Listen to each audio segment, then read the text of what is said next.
Bien,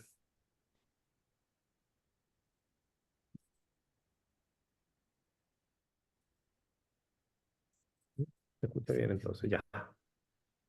Estamos, ingresen todos, ya estamos. No, ya estamos, porque no tenemos sala de espera. Entonces, es con ingreso automático. Es con ingreso automático, ya. Sí. Perfecto. Bien, entonces aprovecho para darle un cordial saludo a todos nuestros estudiantes, alumnos, colegas, bueno, todos los roles hoy en día en los que están en este diplomado. Les agradezco mucho, como les decía al principio de este diplomado, la confianza en la Cátedra UNESCO Lectura y Escritura.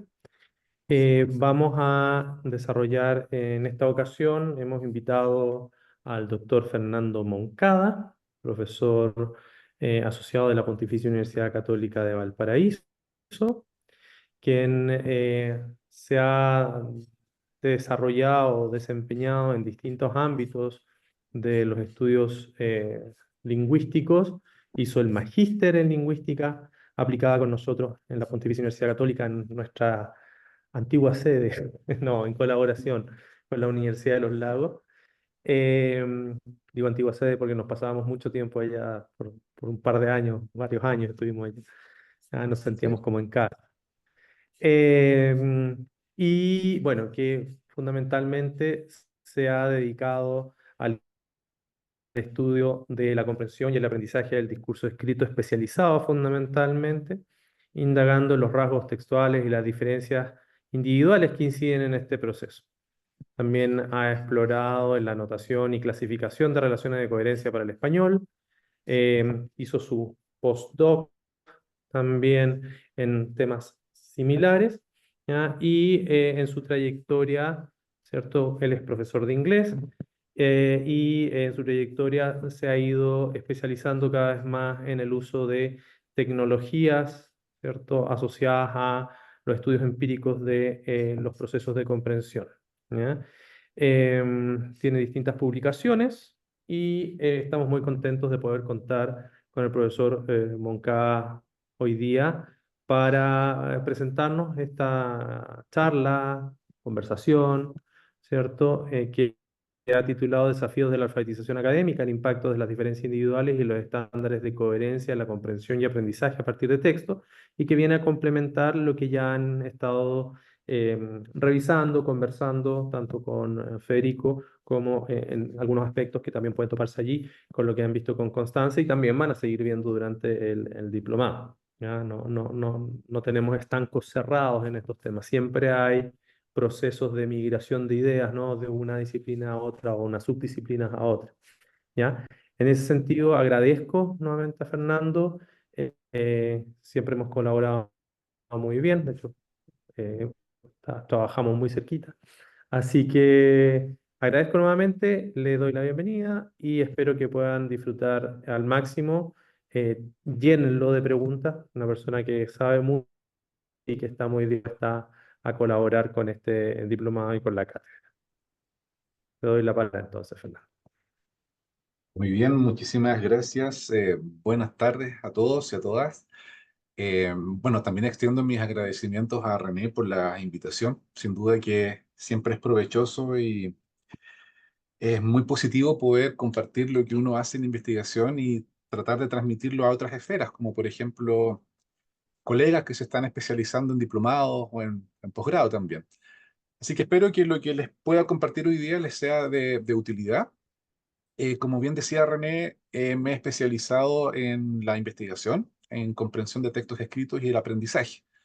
Y es justamente sobre eso la temática que quiero compartir con ustedes hoy día en particular, y más específicamente en un par de estudios que estoy realizando en el marco de mi proyecto de investigación de iniciación. ¿Ya? Entonces, comencemos. A modo de contextualización, como ya anticipábamos, eh, trabajo principalmente en el área de comprensión vinculado con el aprendizaje, ¿ya? Nosotros sabemos que en cualquier ámbito de educación formal, ¿cierto? Sea en básica, en media o en educación terciaria, uno de los principales objetivos es proporcionar a nuestros estudiantes una base de conocimientos conceptuales que sean útiles, ¿cierto?, dentro y fuera del contexto académico en el que los adquirieron. Sabemos también nosotros que parte importante de ese conocimiento conceptual que uno debe adquirir se disemina principalmente a través de textos escritos, ¿cierto? Y eso conlleva, evidentemente, que gran parte del conocimiento conceptual que vamos adquiriendo durante nuestra vida lo adquirimos justamente a partir de la lectura, ¿ya? A través de la lectura del material escrito. Insisto, esto es transversal a cualquier área de educación, desde básica, insisto, hasta la universidad. Y la relevancia o el vínculo más bien que hay entre la comprensión y el aprendizaje es un círculo virtuoso desde mi punto de vista, por cuanto asumimos que cuando un estudiante comprende en profundidad lo que lee, aprende de él, ¿verdad?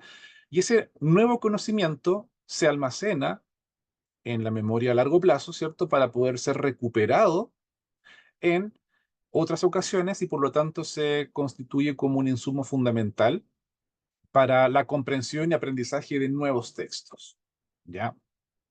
Ahora, cuando situamos esto en la universidad o en la educación terciaria, desde luego que tenemos que mencionar el proceso de alfabetización académica, ¿cierto? Que bueno, como se sabe, es un proceso de enseñanza y aprendizaje mediante el cual los estudiantes adquieren formas de comunicación que son principalmente escritas, ¿verdad?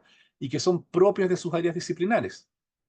Y se asume que en la medida que los estudiantes conozcan y aprendan a utilizar esas formas de comunicación, su proceso de alfabetización académica se debiera haber facilitado.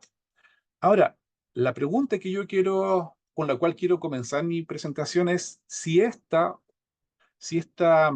el conocimiento respecto de las formas de comunicación en las disciplinas es suficiente para asegurar una integración exitosa.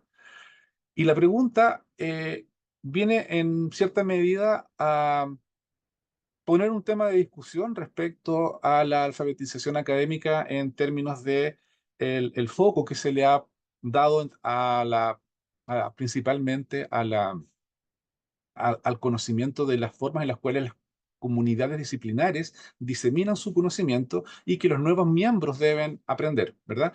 Yo me quiero focalizar en un aspecto central de esto que es justamente la lectura comprensiva. ¿Y por qué es importante esto desde mi punto de vista? Porque en nuestro contexto nacional tenemos resultados que son muy poco alentadores en distintos tipos de mediciones nacionales e internacionales. Por ejemplo, como pueden ver ustedes acá en este gráfico, estos datos corresponden a los obtenidos por el PIAC el 2016, donde se puede apreciar con claridad que Chile tiene, o la gran parte del desempeño lector de nuestra población está en nivel 1. Y ahí hay que recordar que el PIAC es hasta el nivel 5. Cuando vemos de manera más pormenorizada por nivel educativo, se puede ver que los lectores o los ciudadanos chilenos con educación incompleta, como pueden ver ustedes en el gráfico ahí, tienen un desempeño que es significativamente menor que el promedio de la OCDE y otros países europeos. Lo mismo sucede en adultos con educación media incompleta. Gran parte de nuestros adultos con educación media incompleta se sitúan bajo el nivel 1, que básicamente apunta a niveles superficiales de lectura, ¿sí? Em, Ahora, lo que nos convoca es justamente qué sucede con nuestros ciudadanos una vez que han pasado por la universidad. Y los mismos resultados de esta medición indican que eh, los estudiantes o profesionales chilenos más bien, un 32% de ellos está en el nivel 3, 4, 5 principalmente, que es la menor cantidad de nuestros profesionales están en ese nivel. Y la mayoría de los profesionales chilenos están en nivel 2 recién. Cabe consignar que el nivel 3 se asume como el mínimo que permitiría a los ciudadanos poder desenvolverse de manera efectiva en sociedades alfabetizadas y digitales como las actuales. Si comparamos esos resultados con el vecindario, podemos observar que en esta parte, en la parte de abajo del gráfico, el nivel 6, 5 y 6 correspondería a lo que nosotros asumiríamos como educación terciaria, ¿ya? Y acá este gráfico muestra claramente que a pesar que nuestros profesionales tienen un desempeño lector superior a los profesionales de México, Ecuador y Perú, aún así no alcanzamos a llegar al nivel 3, que insisto es el umbral mínimo que permitiría desenvolverse de manera exitosa en la sociedad. Pues bien, estos datos que comparto con ustedes es para levantar una problemática, y es que si asumimos que nuestros estudiantes universitarios presentan serias dificultades para comprender lo que están leyendo, es razonable pensar también que tienen problemas para aprender de los textos que deben enfrentar durante su formación académica. Entonces, también se podría pensar que dominar las formas de comunicación de las disciplinas, si bien es relevante para el proceso de alfabetización académica, quizás no es lo suficientemente explicativo en términos de cuáles serían las problemáticas que podrían estar a la base de estos desempeños tan descendidos. ¿Sí? Entonces, la forma en la cual nosotros hemos tratado de llevar a cabo la investigación es adhiriendo a principalmente una perspectiva psicodiscursiva, cognitivista en términos a lo que involucra la comprensión y el aprendizaje a partir del texto. ¿Sí? Entonces nosotros asumimos que la comprensión de textos escritos y en línea con lo que se viene planteando desde la década de los 70, involucra la construcción de una representación mental, ¿cierto? Y esta representación mental es integrada y es coherente con el significado del texto, con lo que uno va leyendo. Y esta representación mental se va construyendo a medida que el lector va leyendo el texto, ¿sí? Se va actualizando, se va modificando con cada ciclo de procesamiento, ¿sí? En una constante interacción entre el contenido textual y el conocimiento previo del lector. En cuanto a lo que se asume como prerequisito para el aprendizaje es llegar a un nivel de comprensión profunda, lo que en nuestra área denominamos el modelo de situación, ¿sí? Que es el reflejo o el nivel de representación mental más profundo, ¿ya? Que se logra vincular de manera coherente con los conocimientos previos del lector, que se anida idealmente en la memoria a largo plazo, ¿cierto? Y que por lo tanto pasa a ser parte del conocimiento del lector, ¿ya? Ahora bien, para alcanzar este modelo de situación o para lograr ese nivel de representación, se ejecutan e integran diversos procesos cognitivos que son de distinta naturaleza y de distinta complejidad. Solo por mencionar algunos, es necesario activar en la memoria de trabajo la información que se acaba de leer en el ciclo de procesamiento inmediatamente anterior. Es necesario también activar y utilizar conocimiento previo relevante. También es necesario integrar la información nueva con la información antigua. Y como decía anteriormente, todos estos procesos ocurren durante la actividad o el acto de lectura. Por supuesto que es fundamental generar inferencias y desde luego establecer relaciones de coherencia, vale decir, relaciones de significado entre un segmento discursivo y otro. ¿Sí? Em, La investigación de los últimos 20, 30 años nos ha permitido conocer que el éxito o el fracaso de algunos de esos procesos, como los que les he mencionado, está determinado por distintos tipos de factores, los cuales se pudieran agrupar en tres categorías principales. Por una parte, están aquellos rasgos que están asociados al lector, como por ejemplo su capacidad para procesar información desde el punto de vista ortográfico y fonológico. También está asociado a las habilidades cognitivas del lector, como por ejemplo sus funciones ejecutivas o incluso su capacidad de memoria de trabajo. Cada vez existen más trabajos empíricos que han demostrado sistemáticamente el rol preponderante que tiene la memoria, la capacidad de memoria de trabajo en el procesamiento y obviamente en el producto de la lectura, que sería la calidad de la representación mental.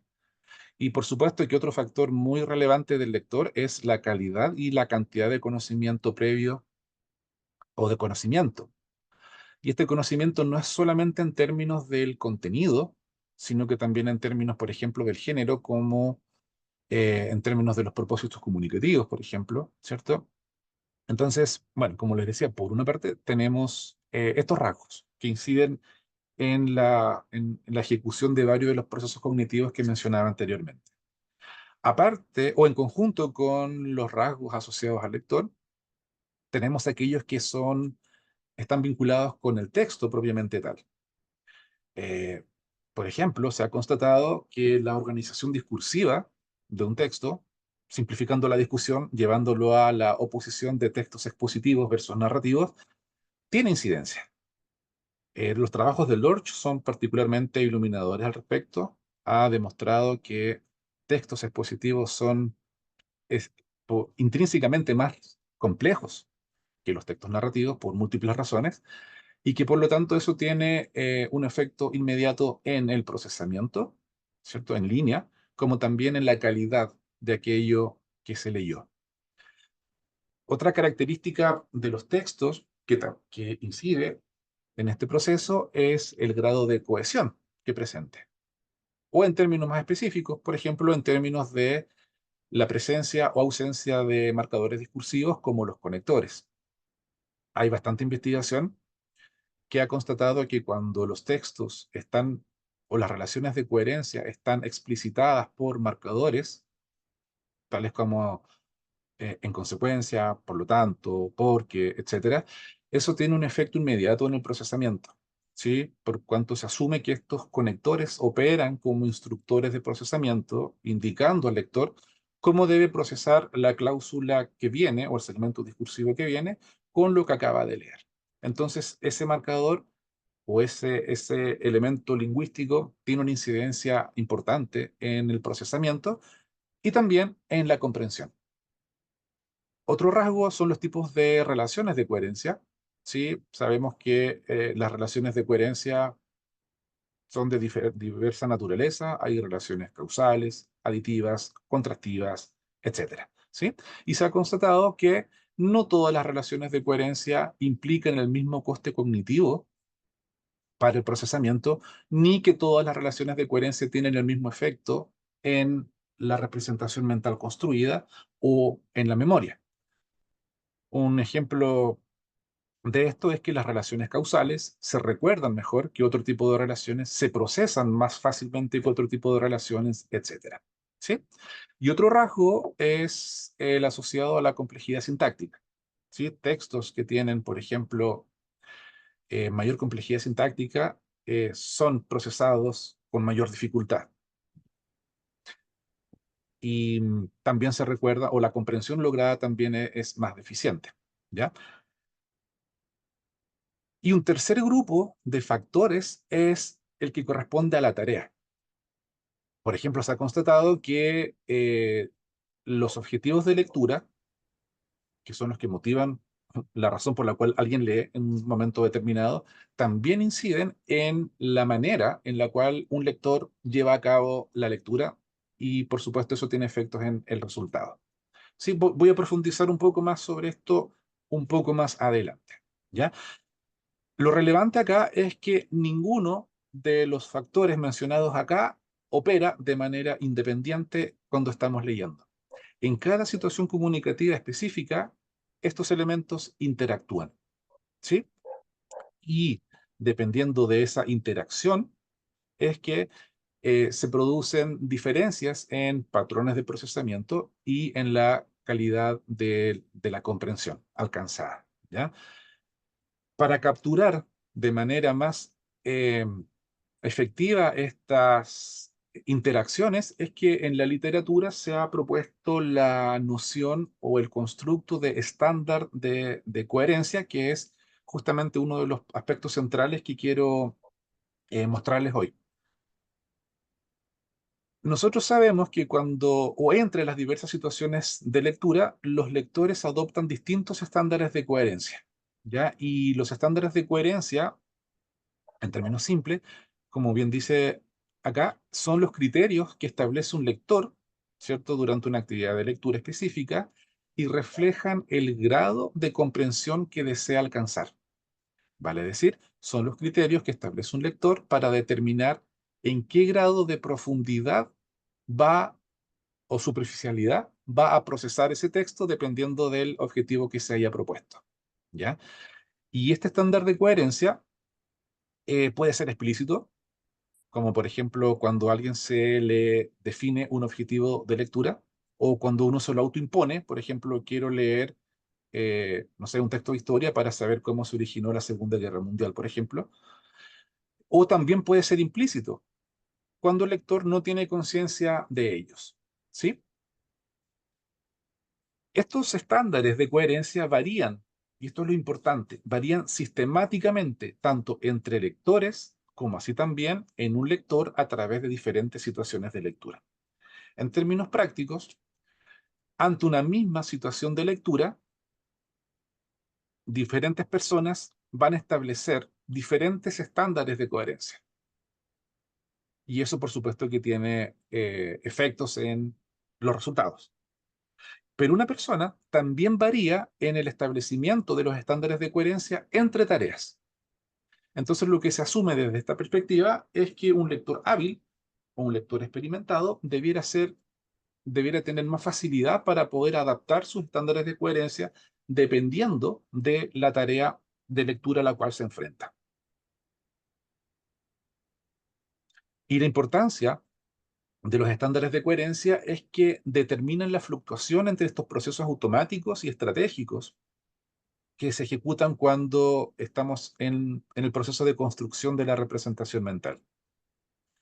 Los procesos automáticos, como bien sabemos, son aquellos que se ejecutan sin esfuerzo, ¿cierto? O control por parte del lector. Por ejemplo, cuando se activa información desde la memoria de trabajo, ¿verdad? Mientras que los procesos estratégicos son aquellos que están orientados y están dirigidos por el lector. Por lo tanto, son deliberados y están orientados por objetivos. Y el lector ejecuta estos procesos estratégicos, ¿cierto?, cuando los automáticos fallan. Lo relevante de esta discusión en torno o vinculado con los estándares de coherencia es que en la medida que el lector tenga altos estándares de coherencia, va a tener o va a ejecutar en mayor medida procesos estratégicos, que son los que de alguna manera vendrían a reparar, por ejemplo, cuando existen quiebres en la coherencia. Y todo esto para asegurar que comprende lo que está leyendo.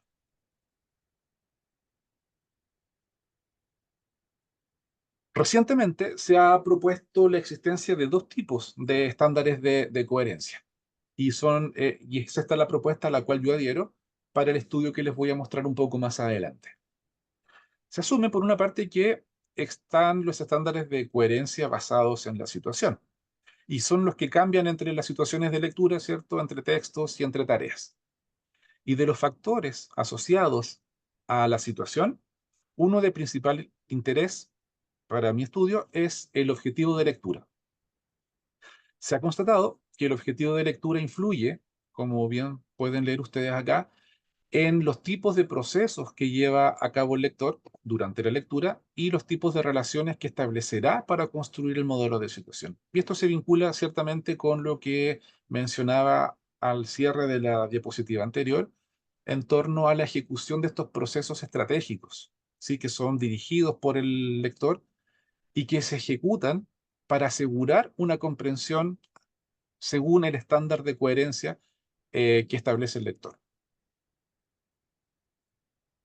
Los objetivos de lectura también afectan patrones de movimiento ocular.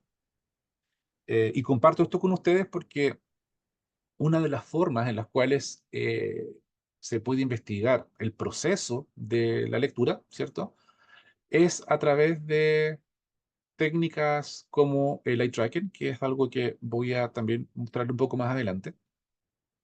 Y eso nos ha permitido ver, por ejemplo, que los objetivos de lectura eh, inciden en, por ejemplo, la cantidad de fijaciones que realizan los lectores y que también son más largas cuando leen para responder preguntas de comprensión, por ejemplo, que cuando leen para identificar preguntas sobre vocabulario. En definitiva, lo que quiere decir esto es que dependiendo de la tarea de lectura, los patrones de movimientos oculares también van a ser diferenciados, ¿ya? Y eso es una medida que en mi estudio también quiero replicar. El otro tipo de estándar de coherencia es el que se denomina basado en el lector. Y estos son, como la etiqueta lo implica, los que son inherentes al lector. Y estos permiten, por lo tanto, explicar las diferencias entre lectores, tanto en los procesos como en la calidad de la representación mental que se construye. A modo de ejemplo, se ha visto que lectores adultos y niños más avesados entendidos como lectores con mayores habilidades lectoras, adaptan más y mejor sus estándares de coherencia al objetivo de lectura. ¿Sí? Los lectores menos experimentados o menos hábiles tienden a no establecer estándares de coherencia adecuados a la tarea de lectura. ¿Sí? Y eso, por cierto, tiene efectos inmediatos en el proceso y en el producto. ¿Sí? Gran parte de lo que he tratado de sintetizar en estos primeros minutos es lo que se sabe en torno al, perdón, la incidencia o la importancia de los estándares de coherencia durante la lectura. ¿Sí? Gran parte de la investigación se ha hecho en torno a o utilizando textos narrativos o textos con temáticas relativamente conocidas por los lectores. Por lo mismo, en el contexto de la educación terciaria, ¿qué nos podríamos preguntar al respecto?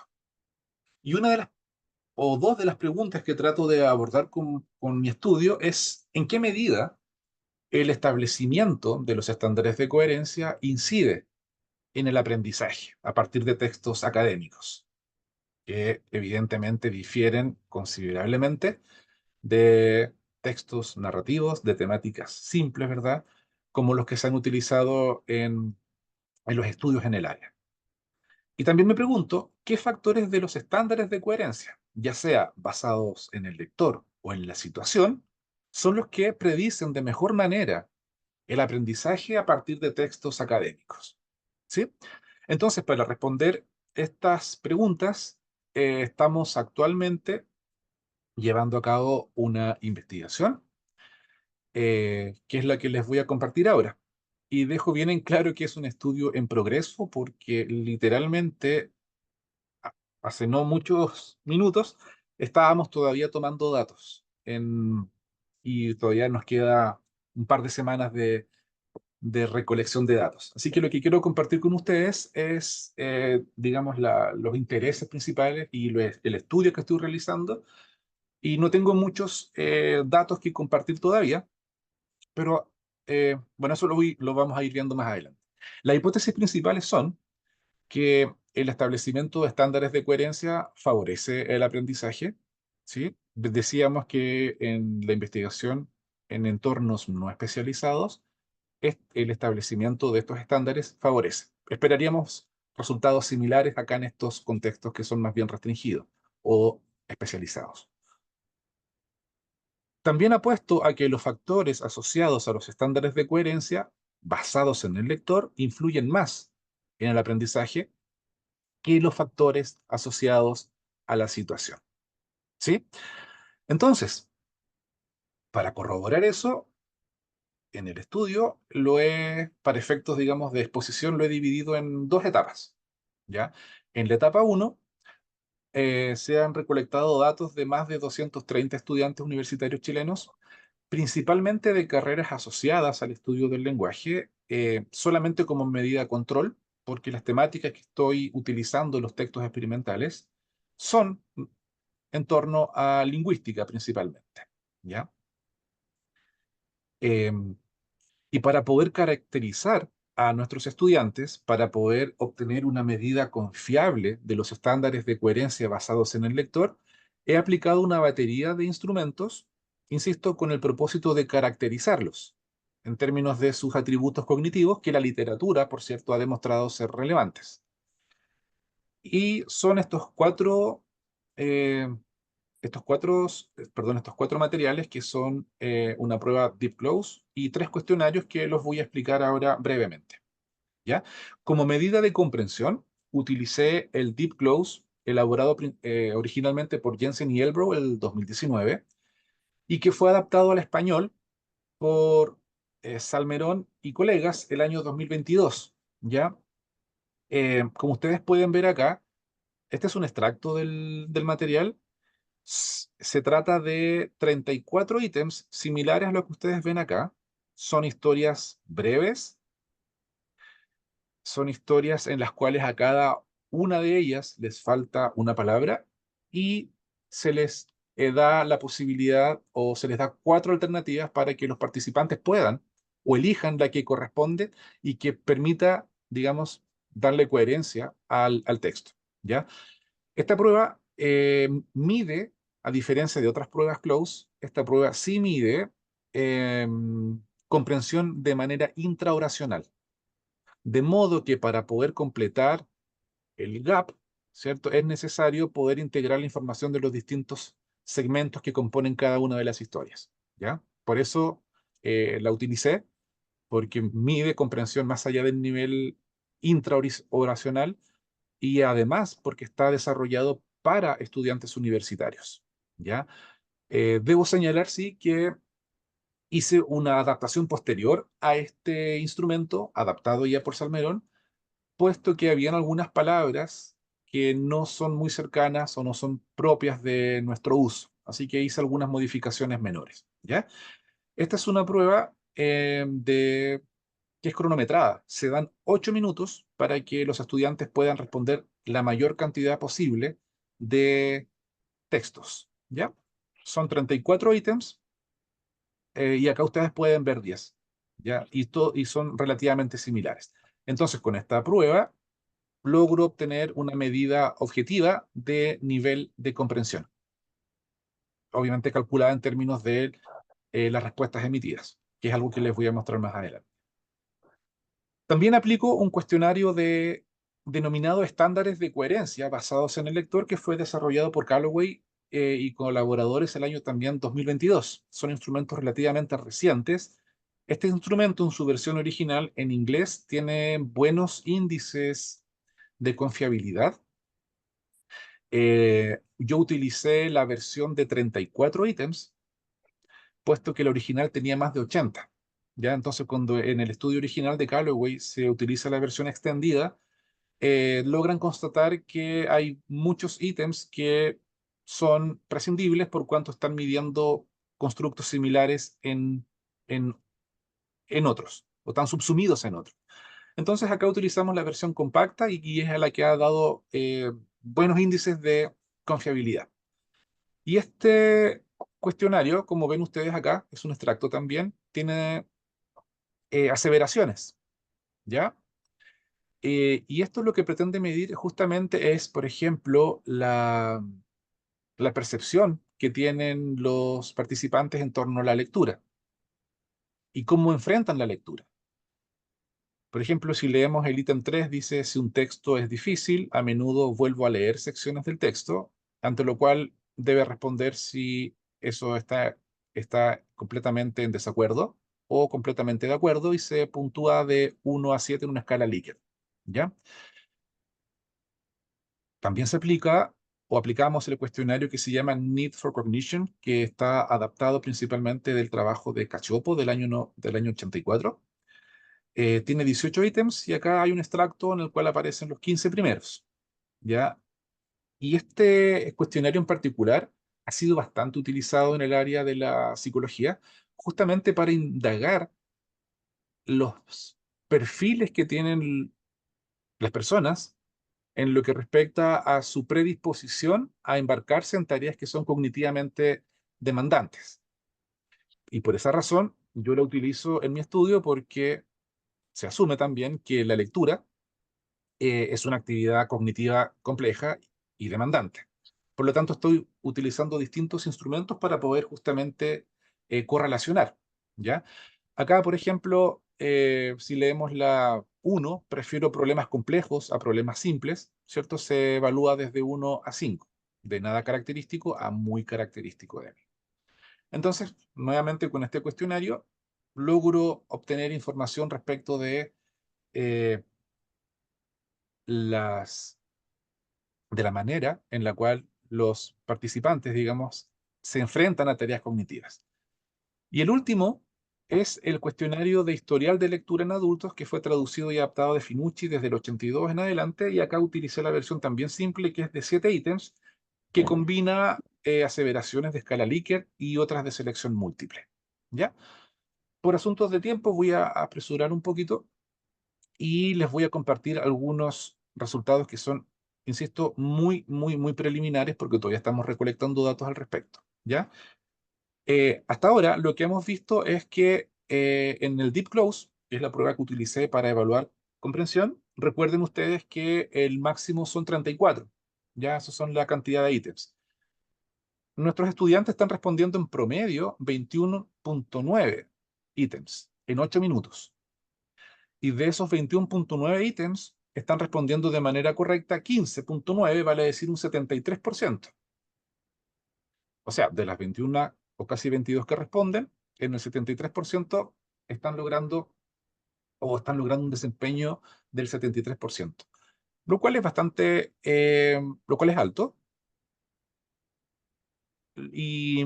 Pero si lo comparamos con el total, solamente alcanzan un 46% de desempeño, ¿sí? Responden 15,9 correctas de un total de 34, ¿ya? Pero este es el valor que nos está interesando por ahora, el porcentaje de acierto de las respuestas emitidas, ¿ya? Y quiero compartir ahora con ustedes algunos análisis muy preliminares, insisto, en torno a posibles correlaciones entre nuestras variables predictoras y las variables a predecir. Acá ven ustedes la codificación de los resultados de cada uno de nuestros instrumentos. Los estándares de coherencia, el de historia, de lectura, ¿cierto? Y de Need for Cognition. Acá lo que se puede observar es que, por ejemplo, entre Need for Cognition y estándares de coherencia hay una correlación de 0,58, por ejemplo, lo cual es una correlación positiva, pero es moderada entre estas dos, ¿sí?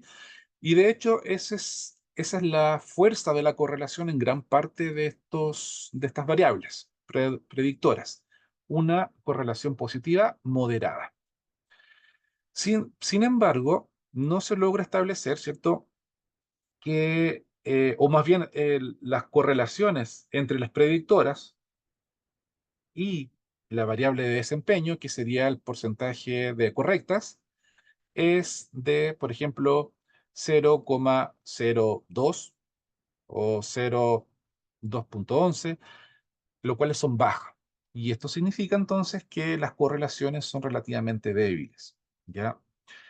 Esperamos que con la inclusión de nuevos datos pudiéramos obtener algo diferente, ¿sí? Buscar relaciones más fuertes, correlaciones más fuertes, ¿ya? Ahora, cuando buscamos a través de regresiones múltiples con interacciones para ver cómo interactúan estas predictoras, nos encontramos con que ninguno de los coeficientes, ni de los efectos principales, ni las interacciones tienen significancia estadística, lo cual por ahora nos permite sugerir que ni las variables predictoras individualmente ni sus interacciones afectan el desempeño en la prueba de lectura close. ¿Sí? Y esto va, eh, digamos, lo que nos permite ver es en qué medida, por ejemplo, los cuestionarios, los resultados de los cuestionarios asociados a distintos constructos, predicen o no el desempeño en close. Lo que hemos encontrado hasta ahora no nos permite encontrar que haya un efecto significativo. Los datos que les acabo de mostrar tienen que ver con lo que hemos denominado primera etapa, insisto, que es solamente para efectos de la exposición. Y ahora, en la etapa 2 del proyecto, estamos trabajando en indagar en los patrones de movimientos oculares. Si recuerdan lo que les dije hace un par de minutos, los estándares de coherencia tienen efecto tanto en el producto, en la comprensión misma, como en el proceso. Entonces, para indagar en el proceso, yo en mi estudio me voy a focalizar en los patrones de movimientos oculares. Y acá van a participar 40 estudiantes universitarios, o están participando 40 estudiantes universitarios, que la mayoría de ellos proviene del pool de participantes del estudio o de la etapa anterior, ¿sí? Puesto que la idea es cruzar los datos obtenidos en esas métricas con las que se obtendrán acá en este experimento. Vamos a utilizar un Eye Tracking Portable Duo de acá de nuestro laboratorio y, bueno, las especificaciones creo que no son necesarias acá. Lo que sí me interesa es mostrarles que lo que yo voy a manipular acá es el objetivo de lectura. Ya recuerden ustedes que me interesa ver los factores asociados a los estándares de lectura, perdón, estándares de coherencia basados en el lector y los estándares de coherencia basados en la situación, ¿ya? Y de la situación, lo que yo voy a consignar o voy a utilizar como medida acá es el objetivo, ¿ya? Y eso es lo que voy a manipular para poder observar algún tipo de efecto. Eso lo voy a especificar en la diapo que viene un poquito más adelante. ¿Y dónde pretendo ver los efectos? En dos tipos de medidas. En las medidas de procesamiento, por ejemplo, en tiempos totales de lectura de las áreas de interés, en duración promedio de relecturas, en duración promedio de fijaciones, etcétera, ¿sí? Que son métricas, por supuesto, que vamos a obtener con nuestro experimento de eye tracking. Y también me interesa ver la comprensión, y eso lo voy a evaluar a partir de la precisión en las tareas de lectura, ¿ya? Con esto en mente, les quiero mostrar los materiales. Recuerden que les dije que voy a manipular el objetivo de lectura. Por lo tanto, creé dos consignas, ¿ya? Esta es la primera. La voy a leer rápidamente. Imagina que eres parte de un equipo de fact-checking en el portal de divulgación científica de la universidad. Recientemente se ha detectado que varias notas publicadas contienen información incorrecta. Se te ha asignado la tarea de verificar la precisión del contenido de los siguientes textos como si estuvieras preparando una publicación importante. Lee cada texto atentamente y luego decide si la afirmación que se te presenta es verdadera o falsa, etcétera. ¿Ya? Entonces, esta es una situación. Y la otra situación es la siguiente. Imagina que estás rindiendo un examen final crucial en la universidad. De este examen depende si apruebas la asignatura. Para obtener una buena nota, es esencial que comprendas en profundidad lo que lees. Por lo tanto, lee cada texto atentamente tal como lo haces cuando rindes un examen. Después de cada texto, se te presentará una pregunta con tres opciones de respuesta. Y ahí ellos tienen que elegir cuál es la mejor. ¿Ya? Entonces, con estas dos situaciones en mente, lo que estoy haciendo es manipular, de alguna manera, la manera, o espero, manipular la manera en la cual el participante enfrenta la tarea. Porque es ahí donde justamente yo pretendo ver los efectos en los movimientos oculares. ¿Ya? Utilicé 16 textos similares a lo que ustedes pueden ver acá.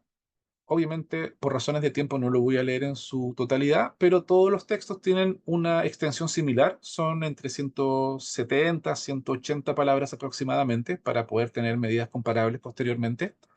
Todos están constituidos por tres bloques, tres párrafos, ¿cierto? Y el último párrafo o el último segmento es un resultado de lo expresado en los dos párrafos anteriores, ¿ya? Para una de las tareas de lectura, que es la para la consigna 2, que lleva asociada una tarea de selección múltiple, para cada texto se genera una pregunta de manera individual, obviamente. No es una pregunta estándar para todas, porque la pregunta varía dependiendo del contenido de cada texto, ¿ya? Para poder responder adecuadamente esta tarea o identificar cuál es la alternativa correcta, el participante debe haber vinculado de manera coherente el contenido del último segmento con el contenido de algún otro segmento del texto. ¿Sí? Por lo tanto, la información para responder acá no se encuentra en un solo segmento, sino que emerge de la vinculación de segmentos. En cuanto a la tarea de verdadero y falso, que está asociada a la tarea de verificación de contenido, se generaron enunciados para que el participante determine si es verdadero o falso. Y para la construcción de estos enunciados seguimos la misma lógica que para la de la selección múltiple, vale decir, el enunciado requiere que el participante haya vinculado el contenido del último segmento con el contenido de algún segmento anterior. ¿Sí? Entonces creamos obviamente enunciados verdaderos o falsos que se distribuyen de manera aleatoria para que los participantes puedan verificar eso. ¿Sí? Y ellos, obviamente, estos textos se presentan en la pantalla mientras nuestro equipo está registrando sus movimientos oculares y para la tarea de verificación ellos tienen que presionar una tecla de un botón, perdón, de la botonera que está adosada al equipamiento y de esa manera nosotros también registramos los tiempos de lectura, registramos las respuestas, ¿cierto? Y en definitiva todos esos datos nos van a permitir, esperamos, poder responder nuestras preguntas y verificar nuestras hipótesis, ¿sí? Sobre esto no tengo ningún dato porque, como les decía, estamos todavía tomando los experimentos durante esta y la próxima semana, ¿ya? Entonces, como comentario de cierre, podemos decir que es necesario, y eso era uno de los puntos que quería compartir con ustedes, considerar aspectos cognitivos y contextuales para un entendimiento más profundo de lo que significa leer en la universidad, ¿sí? Sabemos que las prácticas comunicativas de las comunidades disciplinares es fundamental, ¿cierto? Y explica en gran parte el éxito o el fracaso que tienen nuestros estudiantes cuando se están insertando en un área, en su carrera, ¿cierto? Pero también, y era el argumento que quería compartir, es que también es necesario incorporar en la discusión los aspectos cognitivos, por ejemplo, sus habilidades lectoras, por ejemplo, su interés por desafíos intelectuales, etcétera. ¿Sí? Creo que las investigaciones experimentales, como las que propongo acá, pueden contribuir a informar sobre herramientas pedagógicas que pudieran ser potencialmente relevantes para apoyar en definitiva el proceso de alfabetización académica. Sí, bueno, hay varias cosas que no expliqué por razones de tiempo, pero por supuesto que si tienen alguna duda, las podemos conversar ahora. Muchísimas gracias. Muchas gracias, profesor Fernando. Bueno, ahora obviamente dejamos abierto a todos los que dudas, consultas que tanto los participantes del diplomado o los invitados quieran realizar o hacerle al profesor Fernando. Queda abierto el micrófono a cualquier consulta o duda que ustedes tengan.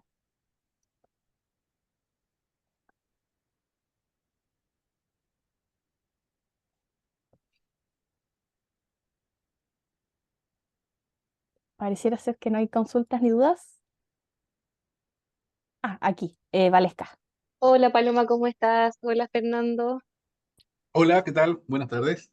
Hola, Pido hola. disculpas si hay bulla externa. Estoy en No, mi no, se escucha casa. bien, no te preocupes.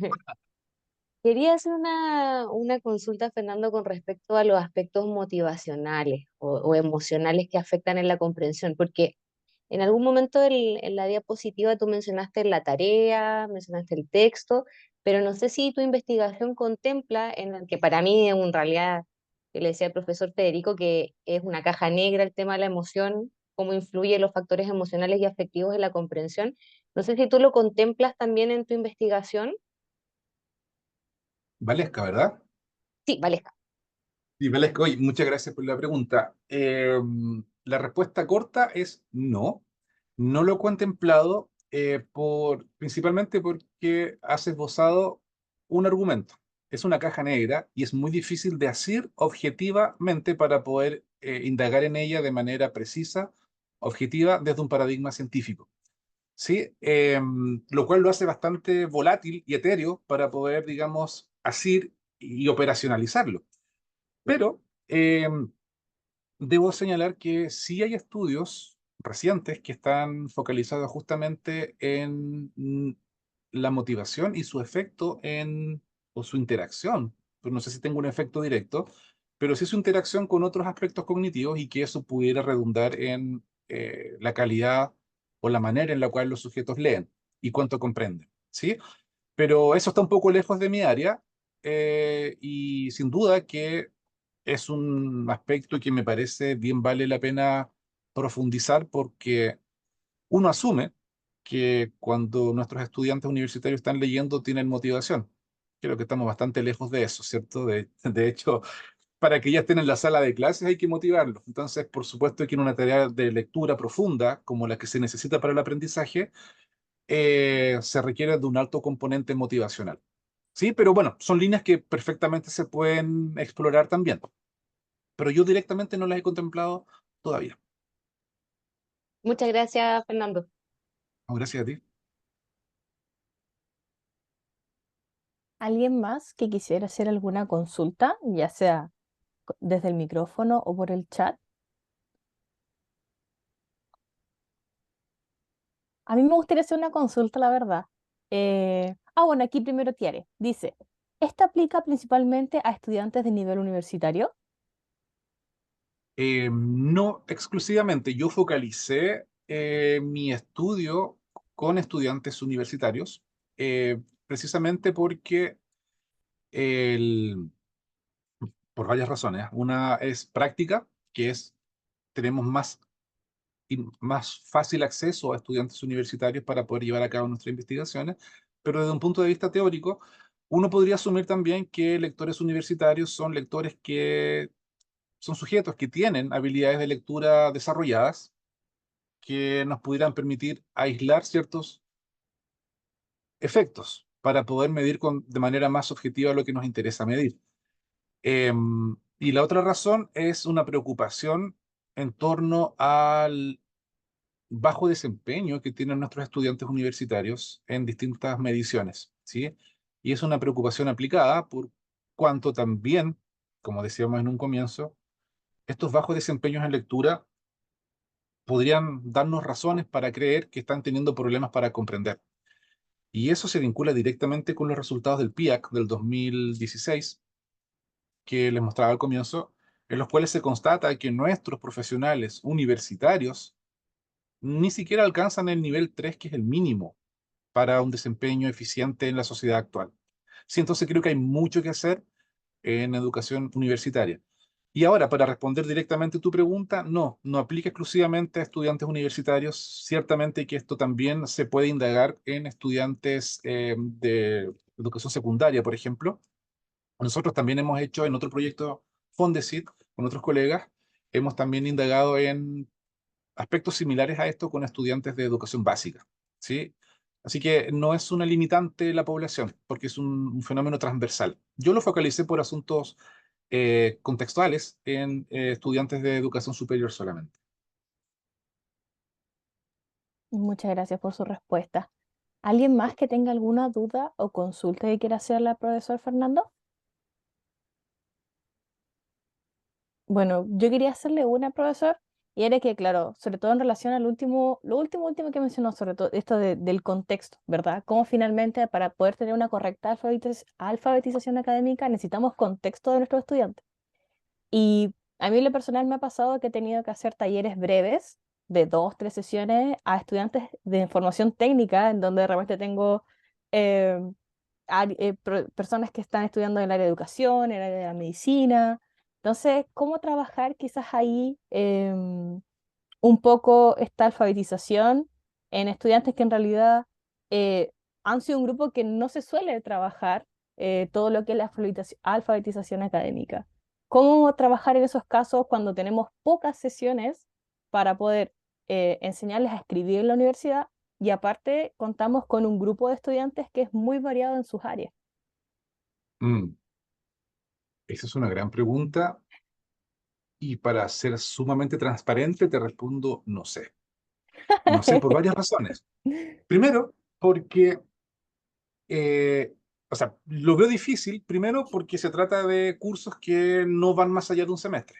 Y Mm, difícilmente tú vas a lograr habilidades cognitivas superiores, limitándome solamente a la lectura, como por ejemplo la capacidad de razonar, la mm, capacidad de inferir. En 6 meses o menos es sumamente complejo, ¿ya? A eso súmale el hecho que gran parte de esos estudiantes tienen habilidades lectoras descendidas.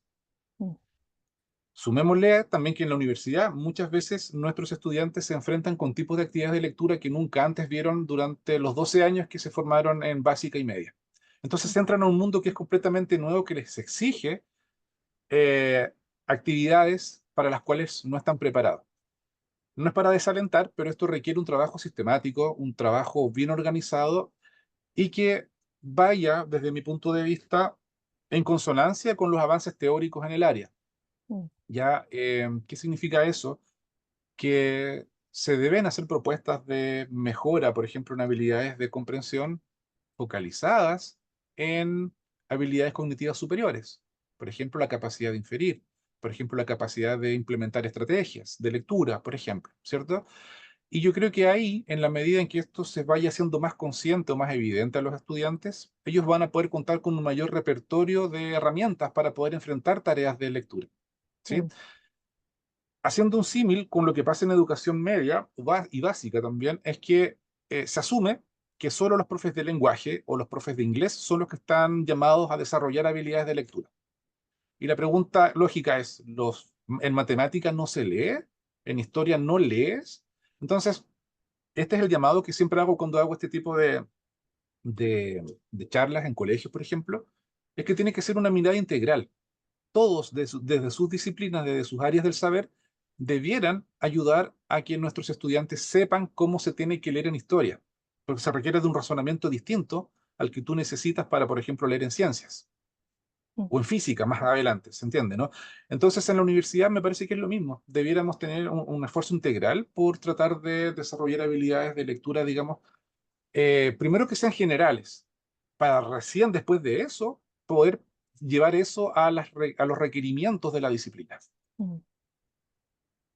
Muchas gracias por su respuesta. Tengo una pregunta también Sí, Sí, respecto dale. a los mecanismos, o sea, a los mecanismos de coherencia, porque estaba evaluando en el test, el primero en el 12 creo que se me va, como algunas frases y tenía que elegir palabras que pudiesen completarla mejor.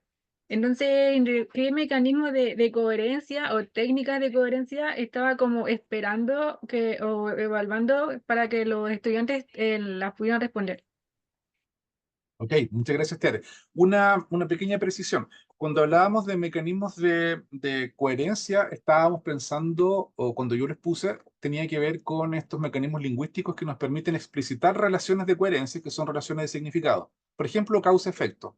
X porque Y, ¿ya? Ese porque es un mecanismo de coherencia que se ha constatado ayuda a comprender mejor y a facilitar el procesamiento.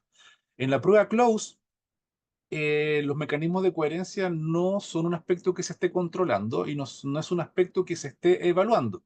Lo que se evalúa con el close es la capacidad que tiene el lector de integrar la información de las diferentes oraciones que leyó para poder representarse cuál es el tipo o cuál es la palabra que falta. Son todas palabras de contenido. En las alternativas para cada gap son palabras de contenido, ¿ya?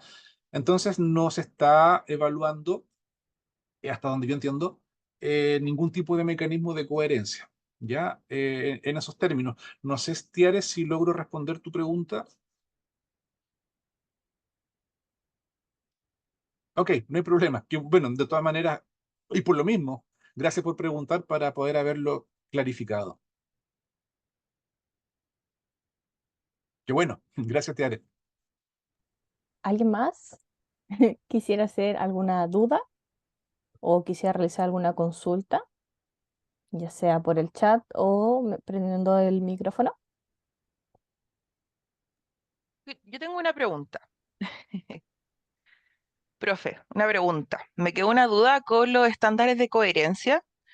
en el sentido de que la definición, o sea, lo que yo anoté por lo menos, habla del grado de comprensión que el lector desea alcanzar, que son criterios que establece durante la lectura, pero me entra la duda de que estos estándares de coherencia también y la calidad de ellos están condicionados también por el input, por ejemplo, que la persona ha recibido durante su vida en cuanto a literacidad y, por ejemplo, las estrategias que maneja o no maneja. Entonces, esta persona puede, claro, pensar que tiene un grado de, o no sé, como que uno da lo mejor de sí mismo, por así decirlo, para tener creyendo que tiene o puede generar un estándar de coherencia alto, quizás, pero siento que hay elementos que no están determinados por el lector, como un poco define lo que yo entendí, de que el lector decide, que él decide alcanzar o que él mantiene, maneja criterios, pero hay criterios como que son externos y que van a condicionar esa calidad. O estoy mal del estándar. No, para nada, Pilar, en Ya. absoluto. De hecho, ese es justamente el desafío de esta investigación, que es tratar de encontrar medidas objetivas, objetivables, basadas en la empiria, en la experimentación, por ejemplo, que nos permitan decir o aislar cuáles son aquellos factores más preponderantes del lector y de la situación que en su interacción modulan el establecimiento del estándar de coherencia. ¿Ya? Porque tú lo dices muy bien, el estándar de coherencia es básicamente el parámetro, el criterio que yo como lector establezco para asumir cuándo alcancé o qué tipo de comprensión es necesaria, dada cierta tarea, ¿cierto? Y también asumimos que en cualquier actividad de tarea hay una interacción entre, dijimos, las características del texto, los rasgos del lector, ¿cierto? Y la naturaleza de la tarea. Y en esa interacción es donde situamos este constructo de estándar de coherencia. Entonces, ciertamente, yo elegí, basado en la literatura, ciertamente, en algunos factores, pero ciertamente hay muchos otros que también podrían estar a la base y que también podrían explicar parte de los resultados. ¿Ya? Por ejemplo, lo que tú decías mencionabas uno que tenía que ver con el input, ¿ya? El input lingüístico, o cuánto leyó una persona en su vida. Bueno, mis instrumentos, los cuestionarios que estoy utilizando, de alguna manera rescatan esa información. Me permiten inferir cuánto lee esta persona. Por ejemplo, en el cuestionario que se llama Historial de Lectura, me parece, en español, se pregunta por cuánto lee a la semana, por ejemplo. Cuánto leyó la semana pasada. Entonces eso me permite construir un perfil del lector, asumiendo que mientras más lee, sus estándares de coherencia debieran tender hacia lo alto, ¿cierto? Porque esta persona, como tiene harta experiencia lectora, debiera ser capaz eh, de adaptarse a cada requerimiento a la cual es emplazado en cada actividad de lectura. Entonces, esa es la lógica de cómo operaría esto, y estamos recién dando los primeros pasos. Quisiera insistir en un punto, Pilar, es que esta noción de estándar de coherencia, si bien es cierto, se propone hace más de 15 16 años, recién ahora se está comenzando a operacionalizar y tratar de aislar cuáles son los factores que se encuentran. Y por eso una propuesta que es muy reciente, la de Callaway del 2022, donde dice que habrían dos tipos. Ya no es solamente un estándar de coherencia como una entidad monolítica, sino que se puede desagregar en dos, las que se basan en el lector y las que se basan en la situación. Y dentro de ellas hay otras. Y dentro de esas, yo elegí algunas para comenzar a explorar en ese terreno. No sé, Pilar, si logro responder. Sí, súper, muchas gracias. Es que eso me llamaba, como tenía como el ruido de que se responsabilizaba como al lector y su acción, decisión interna hacia la lectura, pero también hay cosas externas que como que no había quedado Sí, claro que igual se estaba considerando. qué bueno, no, sí, siempre Gracias. hay aspectos externos al lector que también explican mucho. La naturaleza de la tarea, la precisión de la respuesta, la relevancia de la instrucción. Y eso tiene mucho valor para nosotros que somos profes. Es que muchas veces tú sitúas o le pides a tus estudiantes que realicen algo y quizás la instrucción, la verbalización no es del todo clara y por lo tanto eso tiene efectos inmediatos en cómo la persona ejecuta la tarea. Así que sí, ciertamente los factores externos explican bastante. Gracias. ¿Alguien más que quisiera realizar alguna duda? ¿Quisieran responder alguna consulta?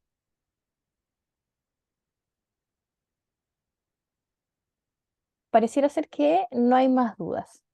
Así que con esto queremos dar por finalizado la charla del día de hoy. Obviamente agradecer siempre al profesor Fernando y disculpando al profesor René que se tuvo que retirar, Sí, te pero de entiendo, no hay todas problema. formas, muchas gracias por su participación, por su presencia y a usted, profesor, por la charla que siempre toda la información que se pueda entregar actualizada es muy bienvenida para todos nosotros como estudiantes y personas que estamos constantemente aprendiendo. Qué Así que bueno.